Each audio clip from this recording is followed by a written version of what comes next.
Dear friends, this is Nishant Rastogi and you are watching CNRI.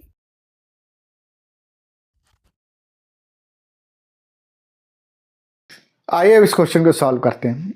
Question कह रहा है कि निम्नलिखित में प्रश्न में दो कथनों को अभिकथन ए और कारण आर के रूप में चिन्हित किया गया है। निम्नलिखित विकल्पों में सही उत्तर चुनिए। अभिकथन ए दिया हुआ है कि आदर्श विलयन तापमान तथा सांद्रता के सभी परासों पर राउल्ट के नियम का पालन करता है। कारण दिया हुआ है आर दिया है बेंजीन तथा टॉलुइन का विलयन आदर्श विलयन कहलाता है।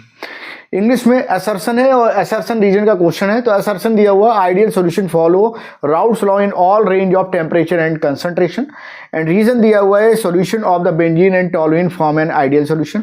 अब देखिए यहाँ पर चार ऑप्शन दिए हुए थे। ये चार ऑप्शन का मैंने ट्रिकी फॉर्म में बना दिया है कि आर और ए और आर दोनों करेक्ट है, यानी कि असर्शन और रीजन दोनों करेक्ट है, अभिकथन और कारण दोनों करेक्ट है, और जो कारण है वो अभिकथन का एक्सप्लेनेशन करता है, यानी कि रीजन जो है वो असर्शन का एक्सप्लेनेशन करता है। इसमें ए और आर दोनों करेक्ट है और आर जो है वो एक्सप्लेनेशन नहीं करता है। इसमें ए करेक्ट है, आर इनकरेक्ट है, ए इनकरेक्ट है, आर करेक्ट है। ठीक है, यही चार ऑप्शन मिलते हैं।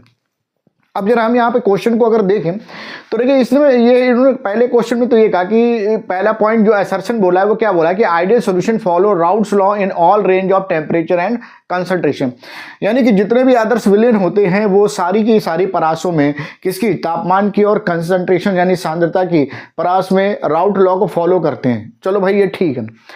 सेकेंड में रीजन में ये बताना चाहिए था कि भाई क्यों करते हैं, ठीक है ना। जब क्यों करते हैं तो उस केस में रीजन जो होता है वो असर्शन का करेक्ट एक्सप्लेनेशन होता है। बट इन्होंने क्या किया कि रीजन में एग्जाम्पल दे दिया, क्या कि बेंजीन और टॉलुइन का विलयन आदर्श विलयन कहलाता है, यानी कि solution of benzene and toluene form an ideal solution. ठीक, तो ये तो एक एग्जाम्पल दे दिया तो इसका मतलब ये कि रीजन जो है वो असर्शन का करेक्ट एक्सप्लेनेशन नहीं है। इसका मतलब क्या हो जाएगा कि दोनों करेक्ट तो हैं भाई, बेंजीन और टॉलुइन बनाता है आइडियल सॉल्यूशन, तो ये भी करेक्ट है, ठीक है ना, ये भी करेक्ट है। इसका मतलब दोनों करेक्ट है, लेकिन रीजन जो है वो असर्शन का करेक्ट एक्सप्लेनेशन नहीं है, इसलिए आंसर जो है सेकंड करेक्ट हो जाएगा।